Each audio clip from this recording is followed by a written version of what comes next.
Today, we have a special guest with us that we wanted to have a conversation with.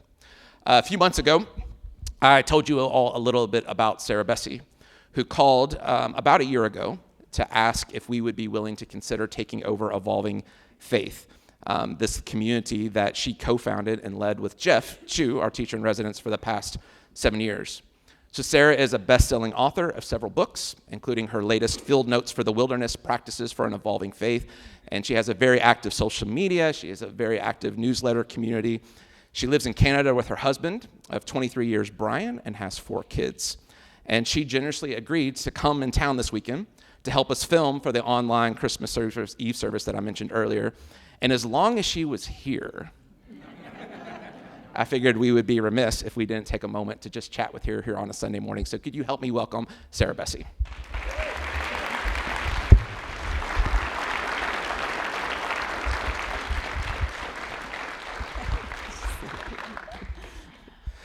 So Sarah, again, thank you so much for being here. And to start off, for many people here at Crosspoint, the first time that they were introduced to the Evolving Faith community was a few months back when I shared about the announcement about Crosspoint taking over the leadership of that. And so you could step into kind of a quieter season of life for yourself. And so since no one knows the heart of the Evolving Faith community better than you, I was wondering if you could just share some things that make the Evolving Faith community so special and why it matters so much in the world. Hey. It feels so funny to be so formal. Hi, everybody. I'm so glad to be here and so glad to actually physically be here. I've been stalking you all online, so nice to meet in person. And it is just such a joy and an honor to be with all of you. I know I look like a Gen X village librarian, but maybe I solve crimes on the side. Maybe that's a whole thing I could do. I could be a narc. But I'm so happy to be with all of you and for the warm welcome that I've received from everyone. And just even through this whole entire process, it has just meant a lot to me to be doing this with such incredibly good people, right down to the core. And so, I wrote down a couple of little notes. Jonathan was gracious enough to send me kind of where he thought this conversation was going to go. So I'm not meaning to be rude if I'm looking down at my phone. It's just because I have 4 children and my brain is broken. So if I want to be able to remember things I would like to be able to say, then that's actually helpful. Or you can check hockey scores. Yeah, that too. That too. I have priorities. I was, in fact, watching Hockey Night in Canada in my hotel room last night. So Evolving Faith has been right in the center of my heart for more than 7 years now. A dear friend of mine, Rachel Held Evans, and I started dreaming about it in 2017. Many of you I know have read and followed and were a part of Rachel's online community, and that may be kind of your first introduction even to Evolving Faith. But Rachel and I just kind of began thinking, wouldn't it be fun to do something together on a weekend with people we like, and let's see kind of what happened. We were both writing in very similar lanes, and we'd been friends for a lot of years. And honestly, I think there was probably a little bit of like, well, we don't really know what we're doing. Let's just figure it out kind of as we go. And so we began planning that first gathering, which actually happened here in this area. It was at Montreat. And we were working with our friend Jim, who was he helped us with speaking engagements, both Rachel and I, because we shared that, and we also had the same literary agent. We were pretty entwined. And we began thinking about, wouldn't it be fun to have a weekend together? I remember one day just kind of even looking at Rachel and saying, I just don't think anybody's going to come. And it'll be just you and me and Jim in a room. And she said, don't be silly. At least a couple hundred people will come. And on the day that it happened, we had 1,500 people show up for 900 seats at Montreat. I know a number of you in this room were even there. It was a situation. A lovely, holy, sacred, God-moved kind of situation. And I remember there were many moments, Jeff was there, and there were many moments throughout that weekend where I remember Rachel and I just kind of locking eyes almost in this like, equal parts joy and terror at the same time of just, I think we severely misunderestimated the hunger that people had for these conversations. And things that had been happening online needed to become embodied and needed to become a community. And that was probably the biggest thing that came out of that weekend was, first of all, our profound sense of what have we done? But then also there was this other sense of, oh, this isn't just a one-time thing. So Rachel and I came home from that first weekend. We asked Jeff to become part of the leadership team, which he graciously accepted. But Rachel and I kind of sat down and actually planned out about 3 to 5 years for Evolving Faith together. We envisioned, based on all of the feedback that we'd kind of received, we were like, yes, we want to have gatherings, but we also would like, to build an online community and to build, maybe even a podcast to make things super accessible to people and that sort of thing. And so we started doing that. I think that the experience of having an evolving faith is a profoundly lonely one for a lot of people, and it is deeply unshepherded in a lot of churches. That's thankfully not the case here. But for a lot of folks, that was sort of what we really wanted to do, was kind of build that table in the wilderness and just almost have a little bit of a feast together and remind each other that that this is still our story, even if it's a story that we're going to wrestle with forever. So, I'm talking too much, I'm sorry. That's great. Okay, so in 2019, Rachel passed away very unexpectedly. And Jeff and I just really were kind of left wondering if we would keep going. We decided to do that. It was a really hard decision to keep going without Rachel. But there are a lot of things that we formed beforehand that we carried forward for the years on the other side of that. And Jeff was very instrumental in forming and shaping a lot of those things, or naming them and helping us to embody those in such a rich way. But I think the things that kind of set us apart in a lot of those conversations were rooted even right at the very beginning, which is we really wanted to cultivate hope and love in the wilderness. That we didn't just want to, I think we were really focused on wanting to believe that our deconstruction, or this experience of an evolving faith, wasn't just for ourselves. That there was something waiting on the other side, that there was something worth reimagining and worth holding on to, and that we didn't have to do that good work alone.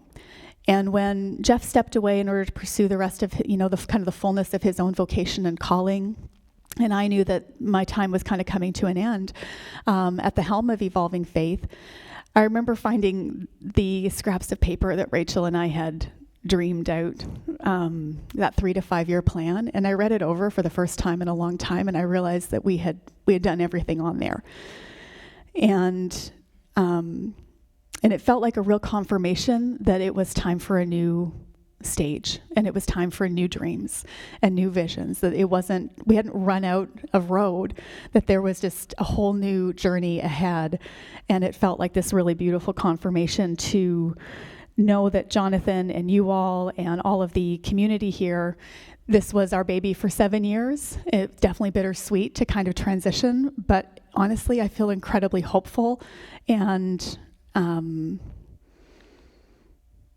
grateful. So thank you. Thank you. Thanks for trusting us. Sorry, that was a lot. Yeah.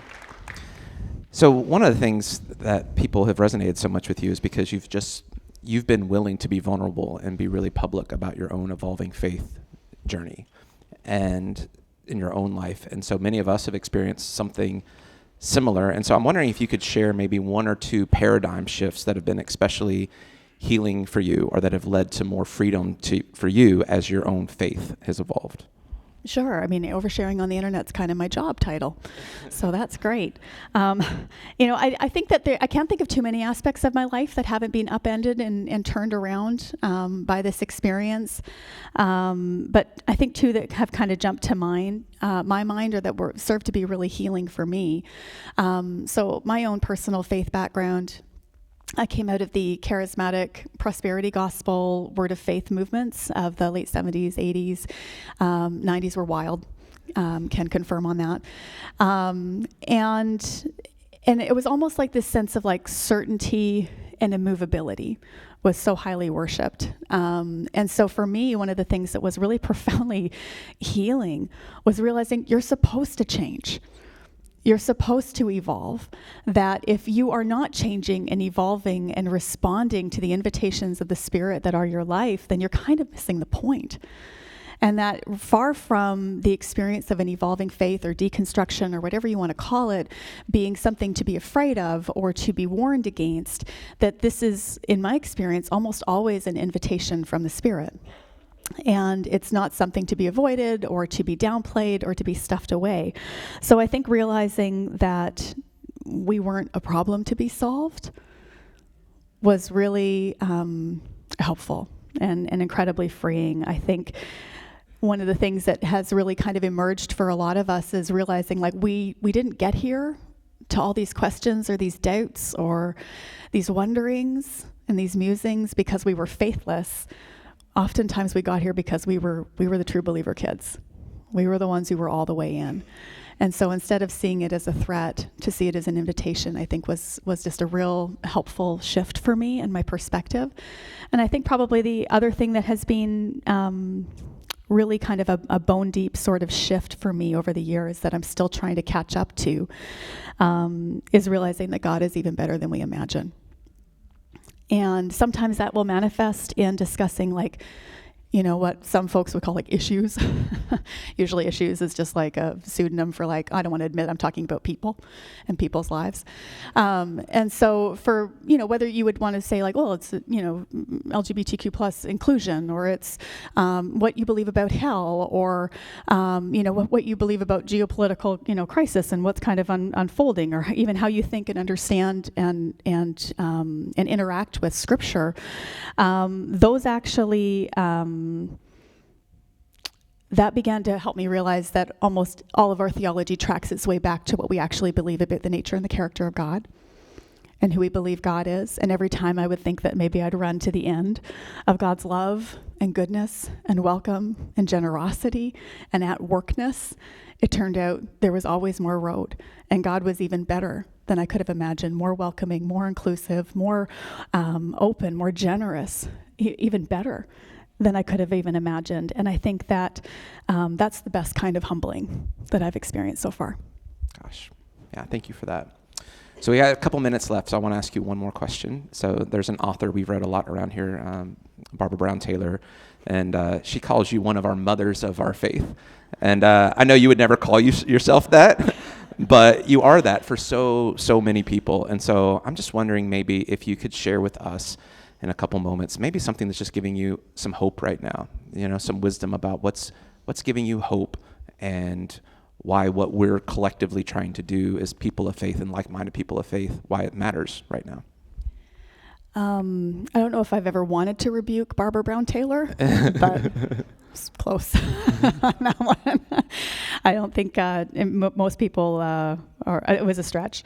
But I think hope has been a really hard one for a lot of us right now, and we've grappled with that very purposely, even through the lens of evolving faith.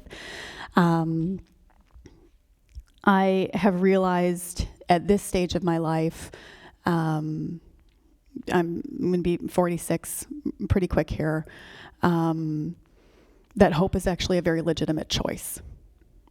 And it's okay to understand it from that place, that it's not just a feeling or an inclination or like wishing on stars or being someone who sticks your head in the ground or someone who just keeps driving on a flat tire, that it is actually a legitimate choice that is deeply rooted, I think, in knowing the love and the presence and the goodness of God, even in our scariest and loneliest places. And so I think most of us know by this stage of our lives that you don't get to live your life without having the stuffing kicked out of you a time or two. Some of us more than others. And so if we haven't ever had that experience, I do sometimes wonder if we're even paying attention or engaged. But I think I've accepted my limitations now in a way that maybe I hadn't when I was, convinced that I could change the world. I think that where I'm finding hope right now is actually in very small things and in very ordinary things and very real things. So for me, I think that being stubborn and being faithful live at the same address in my life. And sometimes it can kind of toggle between the two, but then that means that I end up feeling incredibly hopeful about things like the gift giving drive that you all are doing together as a community. And I feel incredibly hopeful about, soup kitchens and about the school play and about teachers and, shelter drop-offs for coats and the donations that you give that never feel like they're quite enough or that they're going to make much of a difference unless we do this collectively. I recognize that to some people, hope feels very foolish right now, but this is the kind of foolish that I think we have to be, because I don't want to become what I despise. And I do not want to give up on what I believe God loves in us and wants in us. And I want to hold on to that and follow that path as best as I can. And I know that there's a lot of people who do think I'm kind of quaint and precious and a little bit earnest and sincere. It's true, probably. But I have considered all the facts, and I have decided it's not a small thing to keep showing up and to keep caring. And when I look at communities like this, communities that have decided to care collectively and to keep caring collectively, that actually gives me a lot of hope, because it looks like you're hoping with your back into it, and that you're showing up together. So I don't think there's a lot of forces around us that benefit from us not caring or from giving up or letting despair win. And so even in your own small, very ordinary life, my life is pretty steady at home. Loving is the last thing they can take from me. And so I won't stop. And I think these ways that we have of embodying that choice of hope means that it's not really a small thing to decide that you're going to keep caring and showing up. And so I think deciding what we hope for, even what we are yearning for, and then building a home right in the sanctuary of that, I think that's very worthy work. And I think it's good to do together. So Sarah, on behalf of all of us, thank you for how you show up in the world. Thank you for your voice, and thank you for the way that you love in the world. And so could you guys help me thank Sarah for... Thanks, guys. Yeah.